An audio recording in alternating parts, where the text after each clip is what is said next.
So you went on Instagram last year and you announced that you stopped sipping lean. And I know how that goes. I know how you rappers do that. Y'all come out, y'all say y'all stop sipping lean, Right. and then 6 months later, y'all sipping lean again. Right. Most rappers What's the don't make update it on 6 that months now? though. Most rappers don't make it to no 6 month nothing.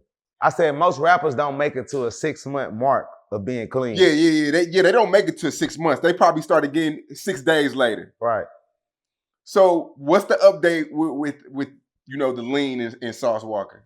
Okay, I was clean after that post for like, I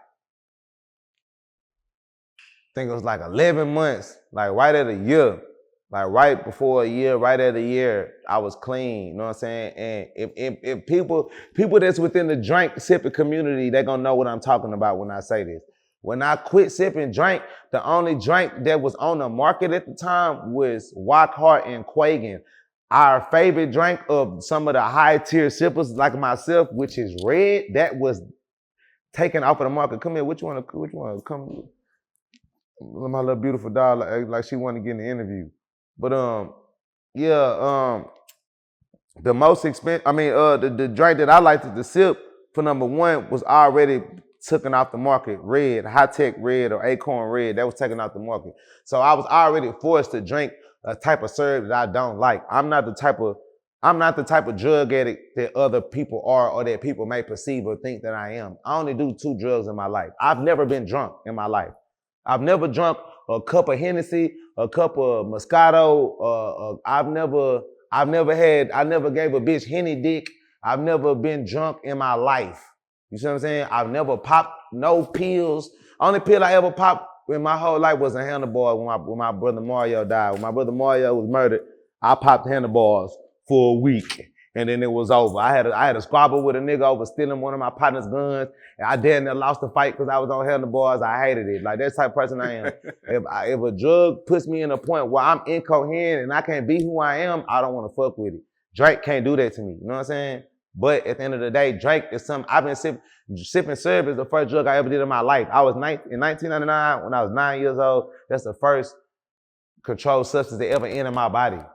You know what I'm saying? I knew what sipping drink was, and I was past cups because I was a little kid in the dope highs, or I was a little kid at the spot that would be freestyling. I got the Southside fade, and they turning the beats on, screwed up beats on. I'm rapping. I'ma come down, pop chunks of rhyme. It's the little walking. I'm from the H-time. All of that shit. They love that shit. So yeah, man, nigga, put a cup in your hand, put the glasses on, nigga. Yeah, you know what I'm saying? All that shit was installed in me young. So sipping drink to me wasn't a drug. It was a part of my culture and lifestyle, something I'm supposed to do. You know what I'm saying? It's like being from California. You damn near supposed to be a blood or a crip. When you born in certain places, it just come with the territory. So when that drink was taken away, then I was forced to sip bullshit drink that I don't like sipping anyway. So that it threw off the time schedule of the amount and how I was sipping it. And we're talking about activists. No, we're talking about Acorn Red. We're talking about red, the color red, blood, red, rojo. We're talking about red. Nigga know what I'm talking about. This was me in the drink community. You ain't got to worry about this, Sean Conn. They know exactly where I'm at. When Acorn got took out the streets, when High Tech got took out the streets, we already done lost activists. That was the first wave. This is like another one of those. But for me, it's worse because this is what I liked it. You feel me? So when they splashed that off the forefront, now I'm not drinking correctly like I usually be drinking anyway because I don't even like the shit that I'm drinking. I'm not a fan of Walka or Quaking as much as I am of red. So I would drink heavy and then I would not drink. So what happened was I ended up drinking very heavy one day, like a 12. That's damn near a whole bottle. I was with my friends. It was like we was having a great night, players ball. We just dripped out, boom. We dunk a 12 in a soda that wasn't even meant for the 1 liter. We put a 12 in a 1 liter. That's like outrageous shit. Like we poured 30s in gallons. We poured 2 bottles, a full 2 bottles in a 1 gallon. 1 gallon, you take a gallon of water, a gallon of juice, pour a whole gallon of juice out, pour 2 bottles of syrup up in there. Like that, you put a soda up in there. Yeah, that's some whole other sipping. Them $15,000, $20,000 soda cups. Yeah, some whole other shit. Motherfuckers ain't $7,500 sodas and shit. That shit was different what I was doing when I sip like that. So my body rejected it for the first time. I've never had a withdrawal before. That's another thing. Like me, I'm a weird, special type of person. My body just different from everybody else. And so the average person that does syrup or drink a lot of syrup or heavy on opiates or like Percocets, pills, and all that, drink is a form of that. Drink is not that, but they in the same municipal family. They're in the same family of medicine. You know what I'm saying? It's all surround opioids and heroin, all of those shit, different watered down forms of it combined into either in a liquid form or a pill form. So with that being said, my body got mad because I didn't drink for 2-3 days. So my body started having withdrawals when I never had that before. And it was a very extreme pain and sickness that I'm not familiar with. I'm not used to that. I don't catch, like I've never had COVID and this disease, and I'm just a different person. I'm immune to a lot of normal shit that the average person has experienced health-wise. I'm not allergic to shit. I'm just different. So with that being said, like, that was a very detrimental feeling for me. Like, what the fuck? Like I said, it's like being drunk and you can't drive or I can't fight, pissing on myself. That's lame. That's some peon shit. I don't respect nothing about that. Oh, I got so drunk, bro. I pissed on myself. I threw up. If I threw up on the bitch, that's lame to me. That's some whack ass shit. I don't respect that. Getting high on handlebars and losing shit. If a drug make me lose shit or forget the night I had before, I don't want to do it. You see what I'm saying? So, like, I always weighed out the drugs that I did. That's why I wouldn't do a cocaine or ecstasy pill. I never popped the ecstasy pill. I wouldn't do that shit because when I weighed out what it did to people, it doesn't make sense. And my mama's a real dope fiend. My mama real crackhead, heroin, hard, meth, weed, liquor, whatever you could think of. My mama done that, been there, done that. Spoons every motherfucking Frosted Flake, Applejack spoon in my damn kitchen had burn marks on that bitch for mama frying that motherfucker up. So that's all I knew, you know what I mean? But at the end of the day, my addictive nature was different. So when I had that withdrawal shit, and I'm throwing up and I'm having seizures and I'm got my daughter in my hand and I'm shaking with her out of so lame man shit, can't eat. I'm naked on the floor, rolled up. Oh yeah, this some peon shit. This how dope fiends feel.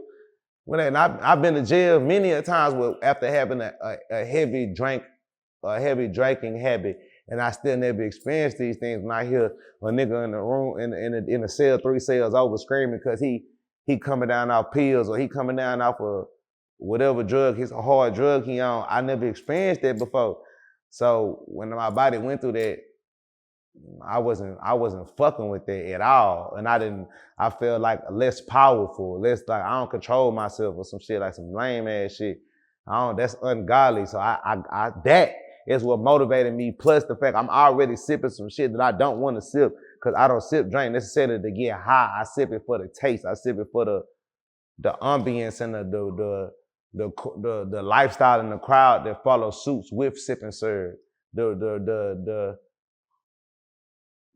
methodical religion and way of lifestyle that comes behind sip and serve. That's what I really sip syrup for, and the taste of it. That's why if you want to just sip syrup and get high, it's the $20 and $30 and $40 syrup you can sip all day and get high as hell. You just drinking some bullshit though, but you're gonna get way high. You can fuck around, go sleep fast and get high, and you spend all that expensive money on the expensive shit. The expensive shit just tastes good.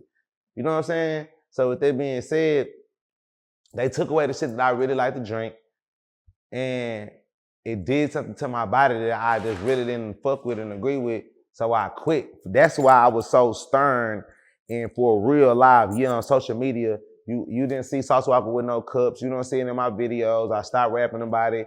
You're not seeing them mysteriously pop up in an interview or way in the back with somebody recording a video shoot and Sauce Walka in the back and ain't no cups. I really stopped sipping.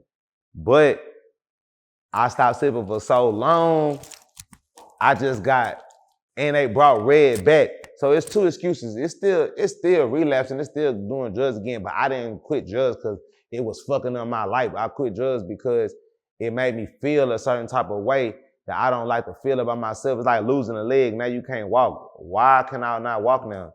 What did I do to lose my leg? Riding a bike, riding a motorcycle? Why the fuck am I riding motorcycles then? That was dumb. It was like one of those moves, like, damn, me riding a bike that made me walk around with one leg. I don't like feeling crippled.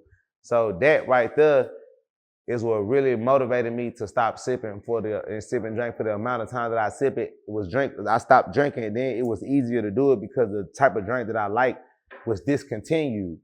So a lot of people was inspired by that, and a lot of people was moved by it and was telling me and reaching out to me and telling me how I inspired them to quit and get healthy. And, you know, Rizzo quit. He quit drugs for a certain, like he quit doing all the extra drugs and eating shit that he was doing, like the pills and drink, and he got healthy.